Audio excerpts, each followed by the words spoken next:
મિત્રો જો ફાઇનલી આપણે એવી જગ્યાએ આવી ગયા કઈક ને પૂરું મોટું પક્ષી છે ને કે તમને બતાવું ને તો તમે હિંમત કહેશો કે ના ના ભાઈ આવડું મોટું પક્ષી ઉપર થોડુંક આગળ જઈએ જેમ કઈ કઈ દેખાતું નહીં. પક્ષીનું નામ શું છે? પક્ષીનું નામ જો તમે આતુર સાથે રાહ જોઈ રહ્યા હતા એવા અમારા પક્ષી મોટા દઈશ જો એ જોઈ લે જો હા ના કેવડા મોટા હા જો આ બધો પક્ષીઓનો ખજાનો કોના કહેવાય બાજ અહીં બસ કહેવાય બસ મને શું કહેવાય ખબર કોક તો કહેવાતું જ હશે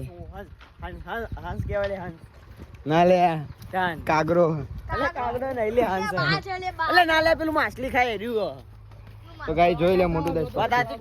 ને જો તારા બતાવ જોઈ લે જો ગાઈસ બગલો બધા બહુ બધું પણ આપણે એક દિવસ આપણે આવશું હોય કાન કે સબ વ્લોગ બનાવવાના દૂરબીન લઈને અમેરિકા વાળા આયા હતા ગૌતમ અમેરિકા વાળા વાગ્યું વાહ તો ગાઈસ આપણે લક્ષણ બતાવી હવે લક્ષણ બેહીન બરાબર હવે આપણે વ્લોગ થોડો ખતમ કરીએ ચમકા ફોન આવી ગયો અમારે રાફરો બતા રાફરો ફોન આવી ગયો એટલે હવે અમે આગળ જઈએ છે કે ને આ રીતે અમારા વ્લોગમાં બને રહેજો જય માતાજી.